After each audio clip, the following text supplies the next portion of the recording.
$400. That is what the man across the road paid in April for a spring program on 11,000 square feet of front yard, pre-emergent granules, weed and feed, a truck in his driveway every 6 weeks. In September, he spread $90 of fescue seed on the thin spots. Nothing came up, not one blade. He didn't buy bad seed, he bought a barrier. My name is Akira Suzuki. I trained 12 years as a niwashi, a Japanese garden craftsman, under my grandfather in Kyoto. 24 years on my own ground in Oregon, never one bag of fertilizer. The company that sold him April also sold him September, and that is not a conspiracy, just how markets work. By the end of this, you will know the free check and the $2 step that decide whether your weedy lawn comes back. Stay with me.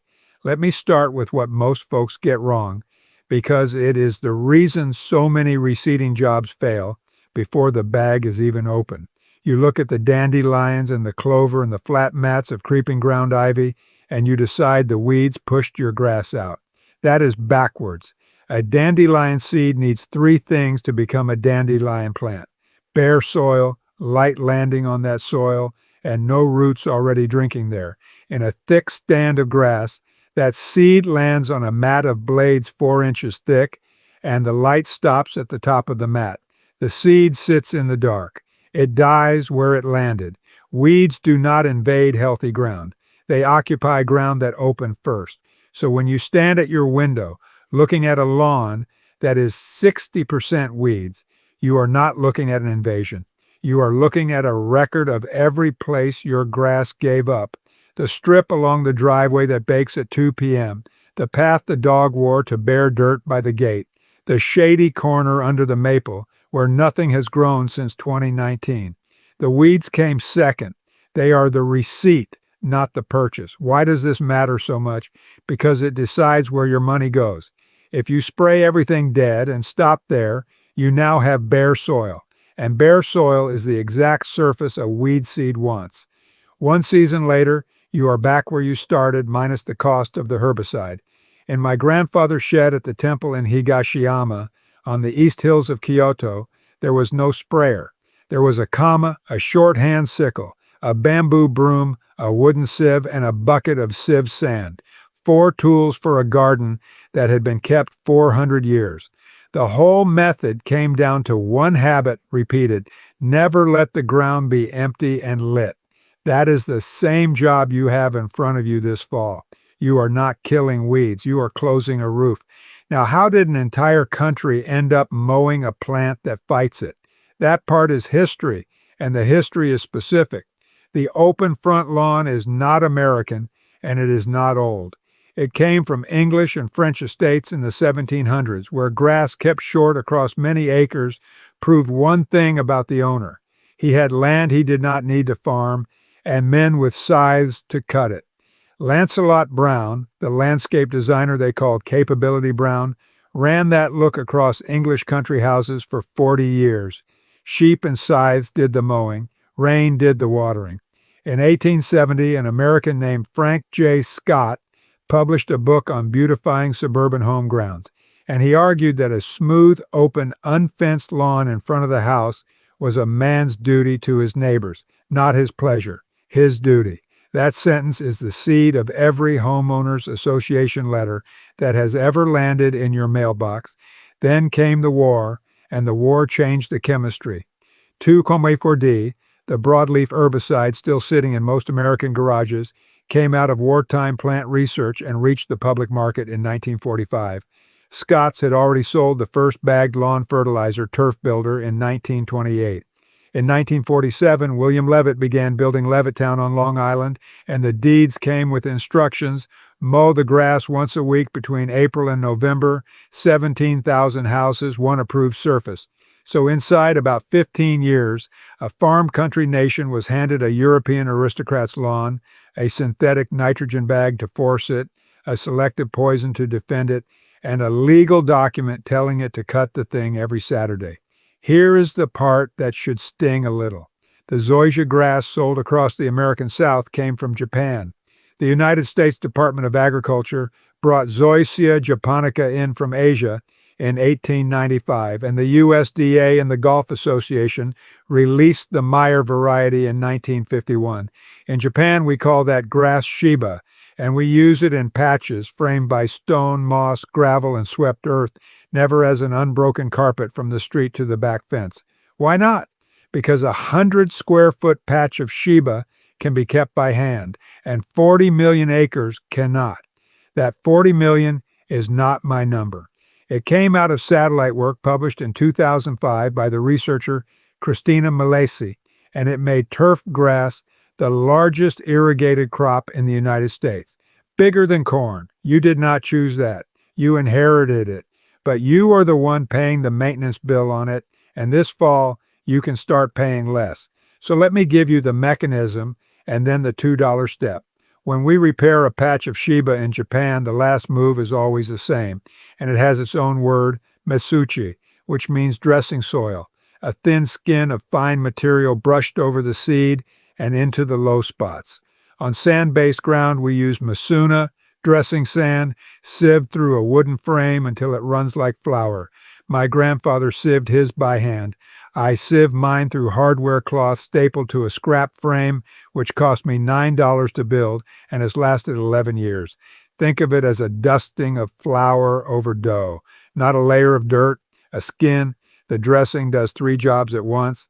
It presses seed into contact with soil, and seed that is not touching soil does not germinate. It feeds birds.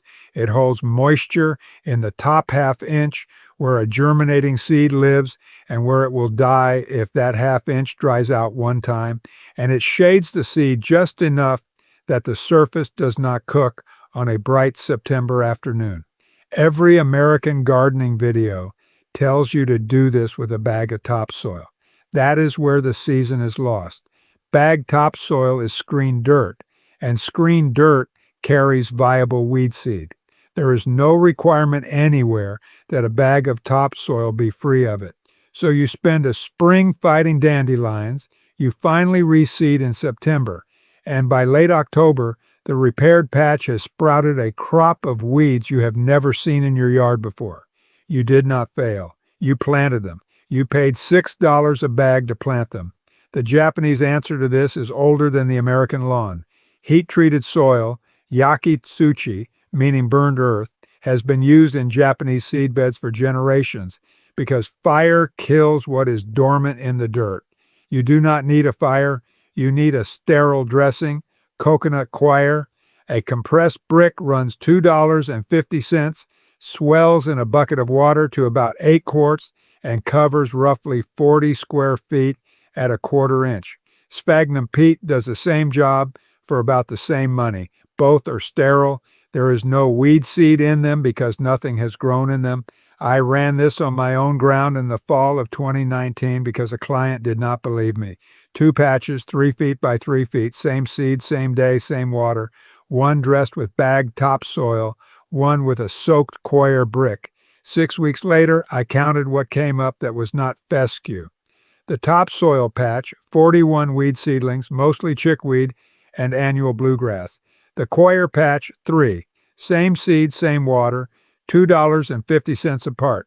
Now let me scale this across a whole property in the order the work actually has to happen with the real numbers. Step 1 is free, and it happens in your garage, not your yard. Read the bags of everything that has gone down on that lawn since June. You are looking for the words pre-emergent, or crabgrass preventer, or weed and feed, and for the chemical names prodiamine, dithiopyr, or pendimethalin. Those products work by laying a chemical layer in the top inch of soil that kills the first root a seed pushes out. They cannot tell a crabgrass seed from a fescue seed because a seed is a seed. That layer stays active roughly 8 to 12 weeks, and most labels tell you plainly to wait 3 to 4 months before seeding. If a pre-emergent went down inside 12 weeks, your seeding date is set by that clock, not by the calendar, not by how motivated you feel Saturday morning. That is the free check, and skipping it is what cost my neighbor his $90 and his whole autumn. There is one exception worth knowing, and it is genuinely useful. Mesotrione, sold as tenacity, is a pre-emergent you can put down at the same time you seed cool season grass, fescue, Kentucky bluegrass, perennial ryegrass. 4 ounces treats an acre, and a bottle runs about $80, so most of you will buy a smaller container or split one with a neighbor. It will damage some warm season lawns, so if you are on St. Augustine in the south, read the label before you touch it. Step 2.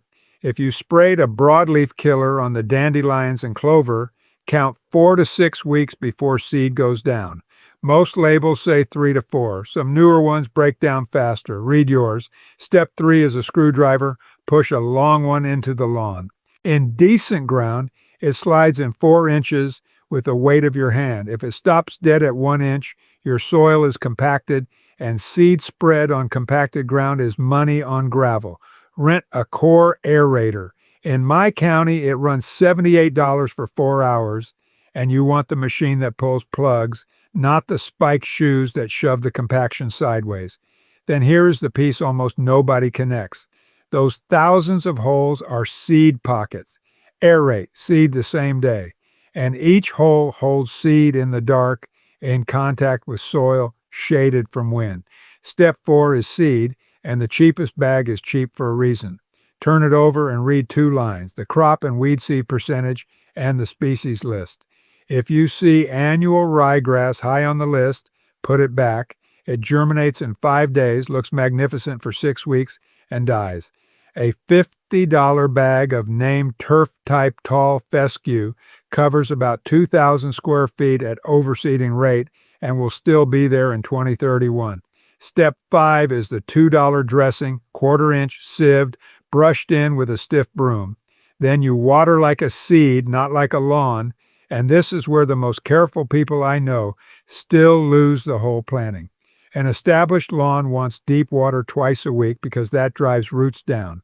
A germinating seed has no roots. It is sitting in the top ½ inch of soil, and if that ½ inch dries out one single time after germination begins, the seedling is finished.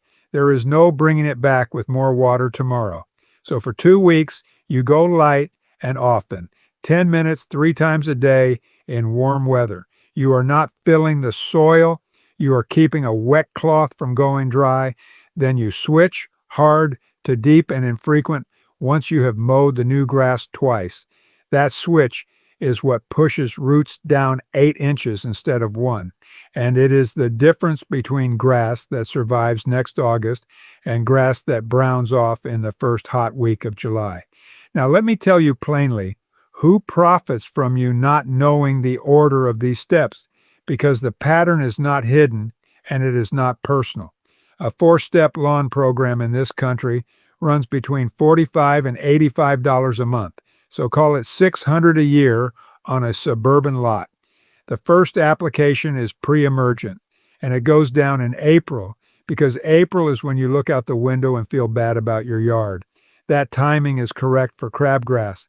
It is also, by the calendar, the thing that makes September seeding impossible. And September is the only month in the Pacific Northwest when cool season seed reliably takes, because soil temperature sits between 50 and 65 degrees and the heat has broken.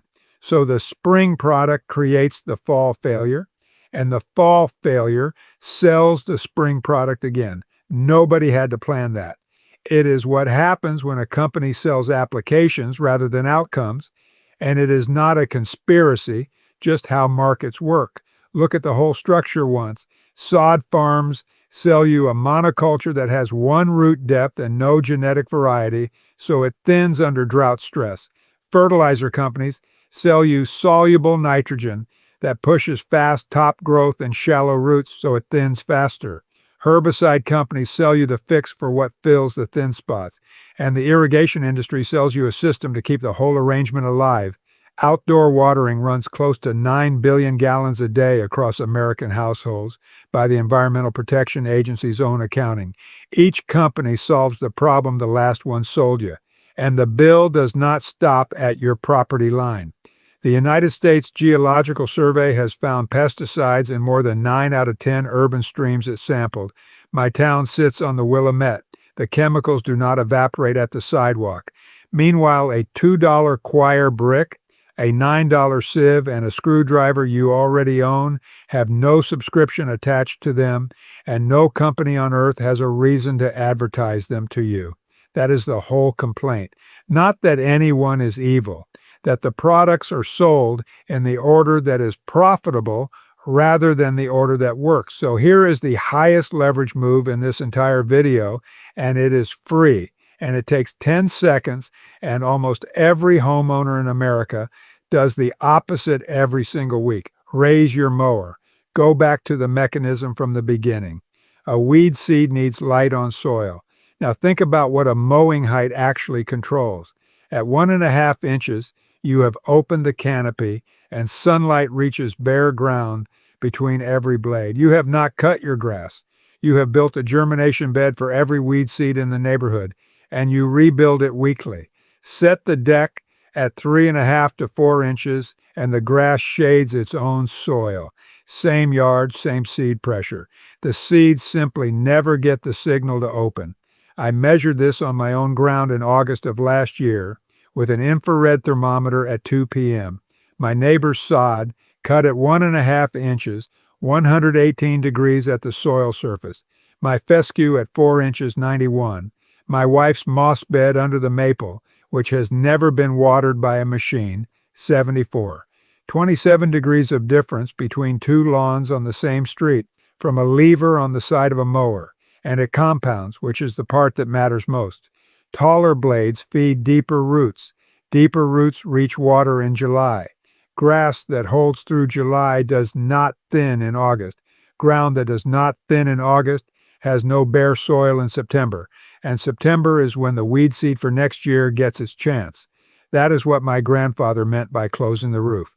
He never said it that way. He just swept, dressed, and cut nothing shorter than it needed to be.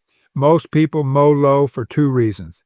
It looks tidy the day it is done, and it buys a few more days before the next mowing. Both are true. Both have been growing weeds in that yard for years. One more free adjustment since we are here. Do not spray a broadleaf herbicide on grass that is just coming out of winter dormancy. The label says it will not harm turf, and on healthy turf, that is right. On turf still waking up, it stresses what you are trying to save, which thins it, which opens ground, which invites the weeds you sprayed for. Wait until the whole lawn is green and you have mowed it 3 times. Let me tell you about the sieve because it explains why I trust this method more than anything sold in a bag. The temple garden in Higashiyama, where I trained, had moss beds, koke, meaning moss, that were older than the United States. 400 years of the same ground in a climate with heavy summer rain and a monsoon season, which means 400 years of weed pressure. No herbicide existed for 380 of those years. The moss is still there. My grandfather worked those beds on his knees with the kama, the short sickle, and he worked in the same direction every morning, and he sieved sand over the low spots in the moss in early spring when the new growth was starting. He would not let me touch a bed for the first 2 years. My job was the sieve and the bucket. I hated it. I was 19. He told me once that a garden does not need a gardener who is strong. It needs one who comes back. That sickle hangs in my shed in Oregon. The handle is worn into a shape that fits his hand and not quite mine, and I still use it in October along the stone edge where a machine cannot reach. Emmy keeps the moss beds now the way she has for 21 years, with a pair of bamboo tongs and a kitchen spray bottle, and she pulls maple seedlings out of the moss one at a time on Sunday mornings. There is no product for that job. There is only Sunday. Now, I have to correct myself on something because I told clients the wrong thing for years, and it cost a few of them real money. For a long time, I said that any weed in any lawn can be handled by hand, and that if you pull consistently, you will never need a chemical. I believed that because it was true in Kyoto, on a garden the size of a tennis court, with 2 of us working it daily. I was wrong to hand it to an American homeowner with half an acre and a job. Here is where hand pulling actually makes things worse, and I think this is the honest version. Yellow nut sedge grows from underground tubers, and when you pull the top, the tubers stay and multiply. One plant can leave dozens behind. Ground ivy, which most of you call creeping Charlie, roots at every node along its stem, so a fragment left in the soil becomes a new plant. Bindweed does the same from root pieces. On those three, pulling is propagation. I have watched a client turn a 4-foot patch of ground ivy into a 20-foot patch across 2 summers, doing exactly what I told him to do cheerfully. So on those three specifically, a targeted spray on the mat, followed by 4 to 6 weeks of waiting, then aeration and seed, is the honest recommendation. Not the whole lawn, not a broadcast. The mat. I would rather tell you that than keep a clean story. Everything else on that list, dandelion, plantain, clover, chickweed, crabgrass, genuinely does surrender to thick grass and a high mower deck, given 2 autumns. Crabgrass is an annual and dies at first frost on its own. The only thing it leaves behind is a dead mat that blocks seed, so rake it out before you dress. And clover, before you spend $1 killing it, fixes its own nitrogen out of the air. My grandfather would not have understood paying to remove a plant that fertilizes for free. So let me put your weekend in front of you plainly in order. Saturday morning, walk into the garage and read every bag. If a pre-emergent went down inside 12 weeks, your date moves and there is nothing to argue about. Then take a screwdriver into the yard and push it in 6 places. Then walk the lawn and name what you have, broadleaf, grassy, or creeping, because the creeping 3 get treated and waited on, and the rest do not. Saturday afternoon, if the screwdriver stops short, book the aerator. $78. Buy a $50 bag of named turf-type fescue, or the right warm season seed for your region, and read the weed seed line before it goes in your cart. Buy 1 coir brick, $2.50. Sunday aerate, rake out the dead crabgrass mat, spread seed, sieve a 1/4 inch of soaked coir over it, and brush it in, then set your mower to 4 inches and leave it there until Christmas. Then water light and often for 14 days and stay off it, because your own footprints across a germinating patch will kill more seedlings than any weed in it. Do that this fall and again next fall. 2 rounds, not 1, because a lawn that has gone mostly weeds does not come all the way back in 6 weeks, and quitting in November is the single most common ending to this story. The industry sells you April because April is when you feel guilty. Your grass needs September.